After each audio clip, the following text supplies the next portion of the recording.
Oke, kali ini kita akan mengupas tuntas sebuah buku yang luar biasa. Buku revolusioner yang lahir dari pemikiran salah satu tokoh paling misterius di Indonesia, Tan Malaka. Ini adalah sebuah karya yang ditulis sambil terus-terusan kabur, yang draftnya hampir hilang di telan laut, dan yang gagasannya, dirancang untuk membongkar total cara berpikir sebuah bangsa. Inilah Madilog. Coba deh, bayangin suasananya. Di tengah deru pesawat tempur Jepang, dengan ancaman ditangkap kapan saja, baik oleh Jepang maupun Belanda, di setiap sudut jalan. Di situasi kayak gitu, Tan Malaka justru memilih bertempur. Bukan dengan senjata api, tapi dengan senjatanya yang paling tajam, pikirannya. Kutipan ini benar-benar narik kita langsung ke dalam tekanan yang gila banget pas buku ini ditulis.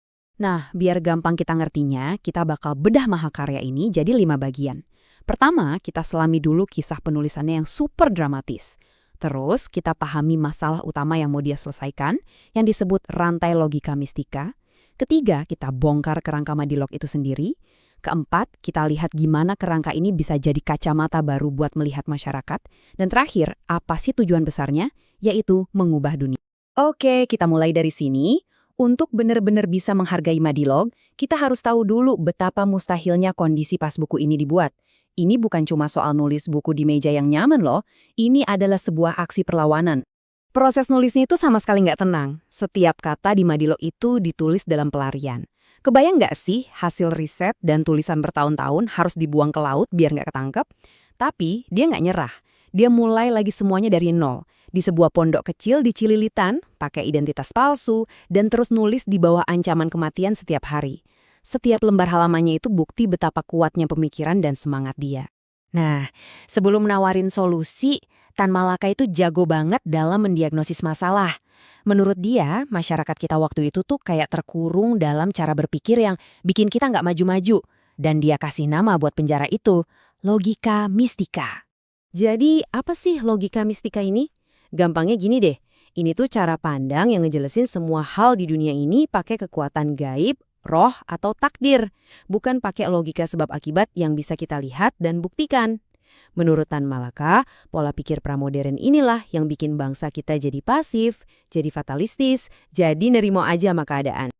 Tan Malaka bikin perbandingan yang tajam banget antara dua cara pandang ini. Di satu sisi ada logika mistika, yang bilang dunia ini ada karena perintah Dewara, sebuah kebenaran yang katanya diwahyukan. Di sisi lain, ada logika ilmiah yang membuktikan kalau alam semesta ini bergerak ngikutin hukum fisika yang bisa kita amati. Satu bergantung sama keyakinan, yang satunya lagi butuh bukti.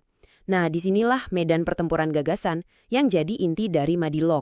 Dan cara Tan Malaka membongkar logika mistika ini, cerdas banget. Dia pakai logika buat ngelawan logika mistis itu sendiri. Dia ajukan 3 kemungkinan. Pertama, apa roh itu lebih kuat dari alam? Kayaknya enggak. Soalnya planet-planet nggak pernah tuh melenceng dari orbitnya. Kedua, gimana kalau sama kuatnya? Ya buat apa dong kita nyembah dia? Mending percaya sama alam yang jelas-jelas bisa kita prediksi. Ketiga, gimana kalau lebih lemah? Kalau gitu dia kayak Dr. Frankenstein, pencipta yang malah takut sama ciptaannya sendiri. Bener-bener skakmat secara intelektual. Oke, setelah penjara logika mistika tadi diidentifikasi, sekarang Tan Malaka nawarin kunci buat keluar dari situ. Dan kunci itu adalah sebuah kerangka berpikir baru yang dia namakan Madilog. Namanya sendiri itu singkatan yang jenius banget. MA untuk materialisme, gagasan bahwa materi itu nyata dan jadi dasar segalanya. DI untuk dialektika, cara buat memahami perubahan lewat pertentangan. Dan loge untuk logika, alat biar kita bisa mikir lurus dan benar. Kalau 3 pilar ini digabung, jadilah semacam mesin berpikir buat ngertiin dunia secara ilmiah dan rasional. Pilar pertama, materialisme. Gampangnya gini deh, dunia fisik yang kita lihat dan sentuh, batu, air, pohon, itu beneran ada, nggak peduli kita mikirin atau enggak. Ini kebalikannya dari idealisme, yang nganggep realitas itu cuma ide di kepala kita. Tan Malaka dengan cerdasnya ngebantah ini. Dia bilang, kalau filsuf kayak Hume ngomong semua cuma ide, ya berarti Hume sendiri buat kita cuma sebuah ide dong. Kena kan? Argumennya jadi mati kutu. Sekarang kita ke pilar kedua, dialektika. Nah ini mungkin kedengarannya agak ribet, tapi Tan Malaka punya analogi yang keren banget buat ngejelasinnya. Kita mulai dari pertanyaan simpel ini. Bisa nggak air muterin roda lokomotif? Ya jelas nggak kan? Air yang cuma disiram gitu aja ke roda lokomotif yang nggak bakal ngapa-ngapain. Jawabannya logis dan jelas. Oke, lanjut pertanyaan kedua. Kalau uap, gimana? Bisa nggak uap muterin roda lokomotif? Nah, yang ini jawabannya ya, tentu aja bisa. Seluruh revolusi industri kan digerakin sama kekuatan uap.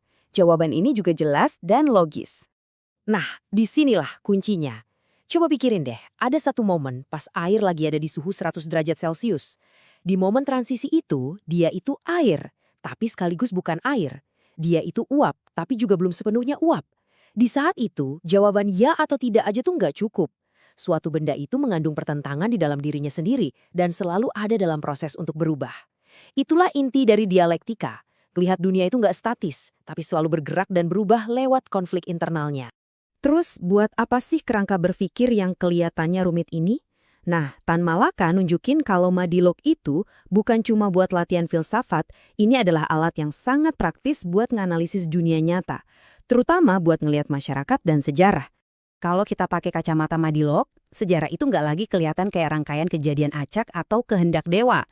Sejarah itu adalah evolusi masyarakat yang digerakin sama kondisi ekonomi dan materi. Kayak yang kita lihat di tabel ini, setiap zaman, dari perbudakan, feodalisme, sampai kapitalisme, itu polanya selalu ditentukan oleh siapa yang menguasai alat produksi dan konflik kelas apa yang muncul dari situ. Dan ini ngebawa kita ke poin yang paling krusial. Buatan Malaka yang banyak terinspirasi dari Marx, tujuan dari semua analisis ini bukan buat jadi pengamat pasif aja. Ngerti cara kerja dunia itu baru setengah jalan. Langkah selanjutnya yang jauh lebih penting adalah bertindak untuk mengubahnya. Pada akhirnya, Madilog itu semacam blueprint. Bukan cuma buat mikir jernih, tapi buat ngebangun sebuah dunia yang baru. Dunia yang lebih baik, yang dasarnya adalah akal sehat dan keadilan. Dan di akhir bukunya, Tan Malaka ngasih satu visi yang gila kuat banget. Dia nyebutnya Taman Manusia. Ini bukan cuma konsep abstrak loh. Dia bayangin ini jadi sebuah tempat fisik di masa depan, semacam monumen hidup yang jadi pengingat sejarah dan kompas moral buat generasi-generasi berikutnya. Di dalam Taman Manusia ini ada dua sisi yang kontras banget. Di satu sisi ada tugu peringatan manusia najis, tempat nama-nama para pengkhianat bangsa, para koruptor, diukir biar jadi pelajaran abadi.